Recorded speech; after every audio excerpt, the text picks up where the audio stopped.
Being honorable, that is something that I believe is lacking in today's society. And I'm not saying lacking as saying, oh, the new generation. I mean lacking in society as a whole. The definition of what being honorable is consistently acting in accordance to the commitments and the promises that was made. For lack of a better terms, it's just being a man or a woman of your word. All the time we say, oh yeah, I'm gonna fix this, I'm gonna get it right, I'm gonna get it together, I'm gonna do this, I'm gonna do that, and the third. But in reality, we do nothing. The ability or inability to make financial commitments to ourselves is the reason why we are in this financial dilemma that we have.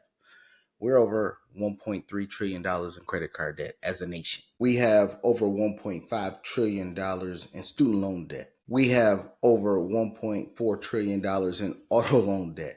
So you're starting to get the rhyme and reason why this video is being processed. We put ourselves in bad financial situations because of the lack of commitment that we have to our financial future. For lack of a better term, it comes down to words versus action. Today, I'm gonna ask everybody to do something. Make a financial commitment to yourself that you're willing and you're going to follow through on. With that said, welcome to the process. In truth, we talk about honorable people and people doing honorable things, but in reality, if you can't be honorable to yourself, you can't be honorable to the rest of the world. You can't say that I'm going to get this consumer debt under control. I'm going to pay down my credit cards. I'm going to pay down my auto loans. I'm going to pay down my medical bills. I'm going to pay down the student loans. You say that to yourself in private, but soon somebody call you and say, hey girl, hey dude, we got a party going on. Come pull up, come turn out. You decommit from everything that you're doing and go do the thing that you just promised yourself you wouldn't do. I just got off a text message exchange with my nephew. And the day prior, I sent him a text message about a video that I produced. It was actually that live that I mistakenly deleted. I didn't hear a reply from him for at least 24 hours. Then he replied with the, thumbs up emoji. When I got that thumbs up emoji 24 hours later, it took me back to the original conversation that we had a week prior. He called me and said, hey, I know you're doing things out there in Florida. I want to start looking into my financial future. He's still fairly young. And he said he want to be 100% focused on his financial future because he wanted to do things better. My only reply to him was to come up with some rules that we can agree on. And the first rule that we can agree on, this is a rule that everybody should agree on, is that your financial future is the most important thing in your life. And I know people are going to come out here and say, well, no, it's not more important than kids. It's not more important than this or that or what have you. Of course, we can agree that your financial future is not more important than kids, but your kids should be part of your financial future. This nephew that I have, he doesn't have any kids. He's still in his late teens, going into the 20s, what America considers adult. He said, yeah, my financial future is the most important. So I said, you have to want to obtain information about your financial future on how you can add tools to your singular self that will improve your knowledge of what money is, what the knowledge of money is, what the purpose of money is.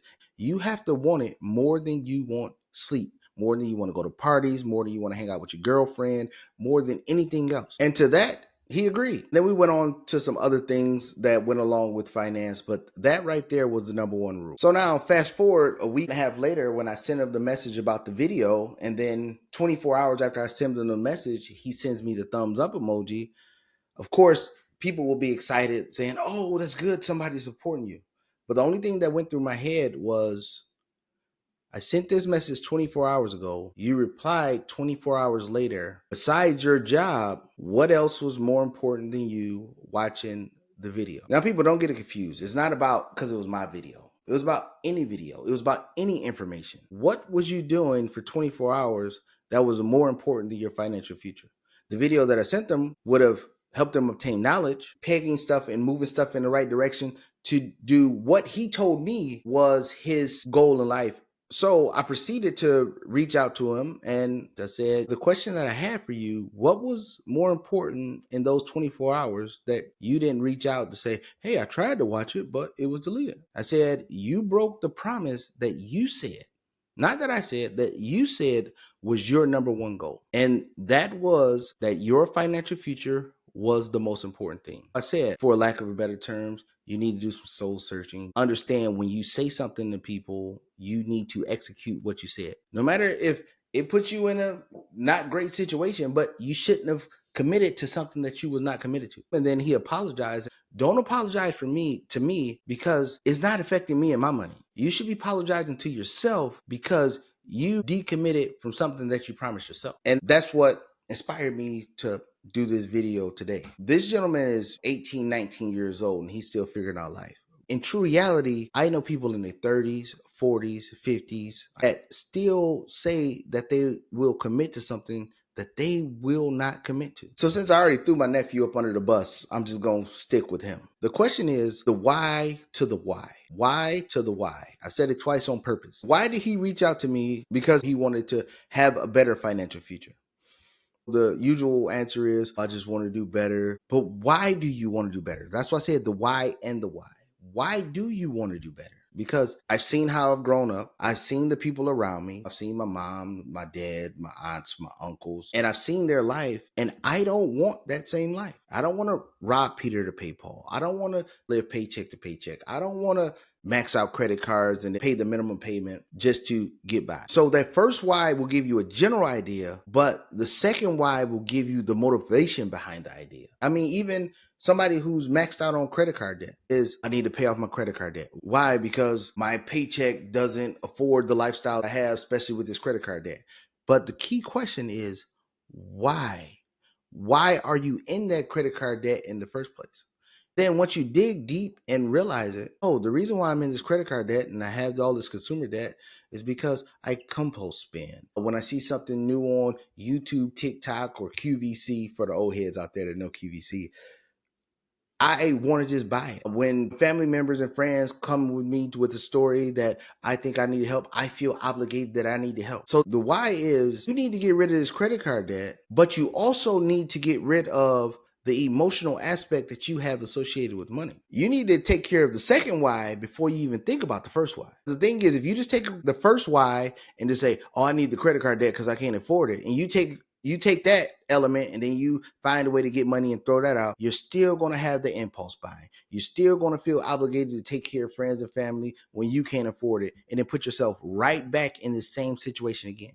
You need to divorce yourself from the emotional spending. Realize that you're not the savior of the world. If you care about your personal financial future, you can't take care of the world until you take care of yourself. You have to be financially secure first and then help people. You cannot, on your journey to become financially secure, help people, because there's always going to be somebody that needs help. I have a famous saying, and I say it's famous because I said it, not because the world said it. I'm okay if you lie to me, but please don't lie to yourself. I'm okay if you tell me a lie, that's fine.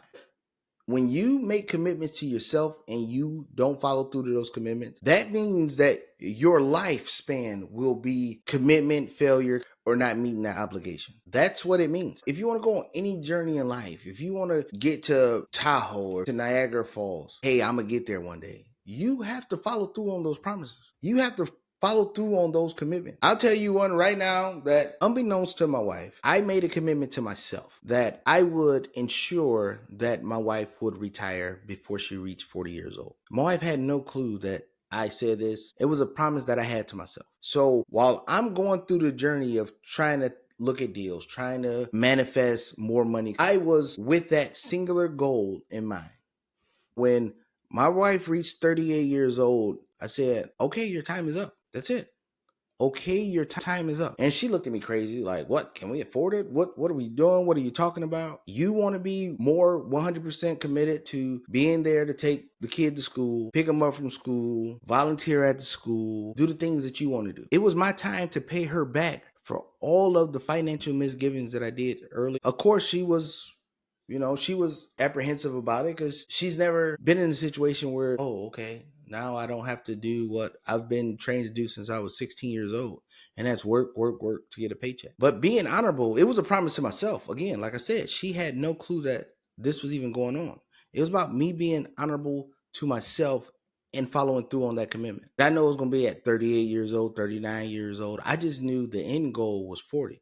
And I would do anything I could to make that happen. I don't care if I had to go shovel poop in the driveway every day to make it happen. That was my commitment to have it done. There was no outside noise. There was no family drama. It was no cousins, aunties, relatives, moms calling saying, hey, I need money to do this. No, the first thing I have to do is get my goal. Everything else I'll take care of later. I'm not going to take care of everything else and then I get to the precipice of 40 years old for my wife and then be like, hey, my plan was for you to retire, but I had to help auntie and them. I had to help mom and them. I had to help brother. That was not even an option for me. So everybody be damned. My promise to myself was coming first and then everybody else could get taken care of later. So I ask y'all to make promises to yourself and follow through on those promises. With all that being said, please like, subscribe, share this video. Please comment in the comment section. And welcome to the process, because we're going to keep people accountable for what they need to be accountable for.